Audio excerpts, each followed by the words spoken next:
Salut, c'est Alex, je vous retrouve aujourd'hui pour une vidéo qui va porter sur la nouvelle réglementation des coffres-forts en banque, passée en catimini par le gouvernement au mois d'avril.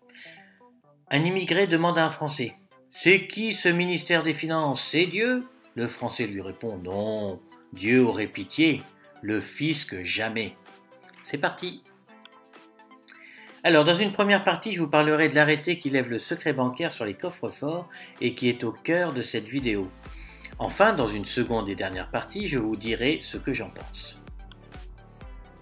Aussi étonnant que cela puisse paraître, il existait un vide juridique autour des coffres-forts de banque. Vous pouviez louer un compartiment dans le coffre de votre banque sans que l'État n'en soit informé. Eh bien, rassurez-vous braves gens, à compter du 1er septembre de cette année, c'est fini.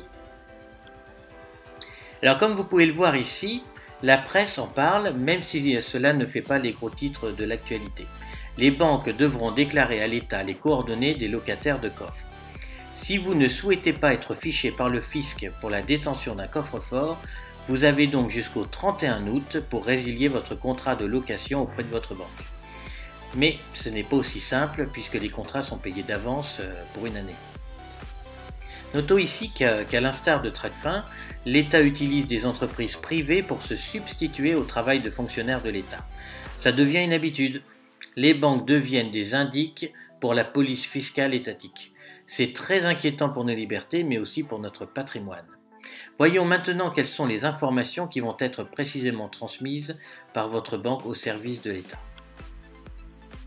Vous voyez à l'écran une copie de l'arrêté ministériel qui enterre le secret bancaire concernant la détention d'un coffre-fort. Alors les banques vont transmettre votre identité, votre adresse et vos numéros de compte associés au contrat de location du coffre, mais ce n'est pas fini. Également, les mandataires sont aussi concernés. Voilà. Donc si vous avez une autre personne à qui vous avez autorisé l'accès au compte, eh bien son nom, son identité, son adresse, ses numéros de compte seront transmis également. Alors pourquoi sommes-nous pris au piège selon moi? Voilà, qu'est-ce que j'en pense? La location d'un coffre-fort ne s'arrête pas du jour au lendemain. Vous payez pour une année complète. Donc la plupart des détenteurs de coffre-forts bancaires seront fichés à partir du 1er septembre sans avoir pu y échapper parce qu'on a appris qu'il fallait que les banques allaient faire ça au mois d'avril. Donc c'est cuit pour eux, voilà, ils vont être fichés, c'est sûr. L'État a une stratégie qui s'étale sur plusieurs années. Vous voyez, par exemple, lorsque les États-Unis décident d'attaquer un pays, ils ne déclarent pas la guerre tout de suite, non, ils placent toutes leurs troupes aux frontières de ce pays, et puis en attendant, ils font place à des négociations qui sont totalement inutiles, parce qu'ils ont déjà pris leur décision de faire la guerre, et quand ils sont prêts, il leur suffit d'appuyer sur un bouton pour envahir le pays. C'est la même chose pour nous. L'État met en place des dispositifs, par exemple la loi Sapin sur la spoliation des comptes bancaires, et maintenant sur la levée du secret de l'identité des locataires de coffre-fort.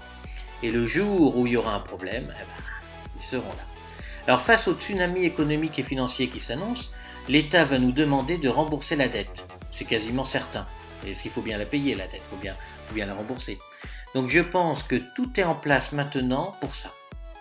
En appuyant sur un bouton, Bercy pourra geler nos comptes bancaires, nos livrets d'épargne, assurance vie, nos coffres, etc. Enfin nos coffres, le contenu de nos coffres.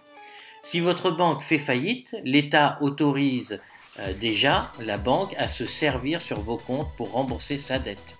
Voilà. Il s'endette, c'est vous qui payez, comme l'État, pareil. L'État s'endette, c'est nous qui payons.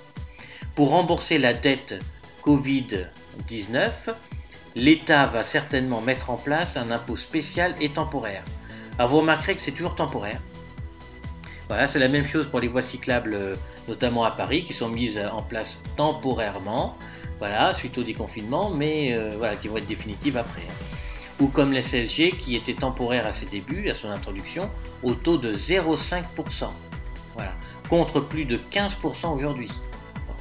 Et je pense que l'État va taxer la détention de métaux précieux, ou le confisquer, comme il l'a fait avec l'ISF. Voilà, dans l'ISF, ceux qui étaient redevables de l'ISF devaient déclarer combien ils possédaient en métaux précieux.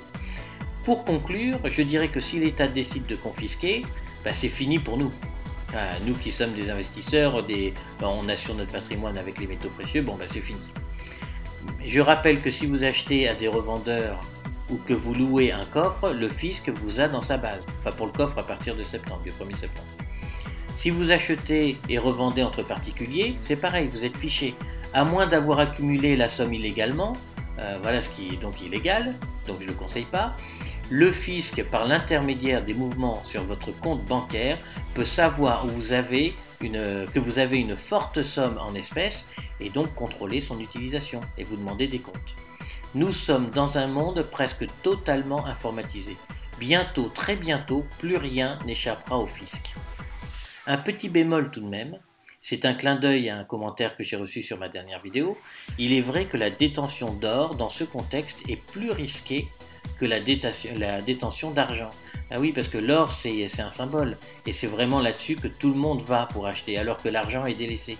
Et du coup, c'est plus risqué que l'or est plus risqué que l'argent.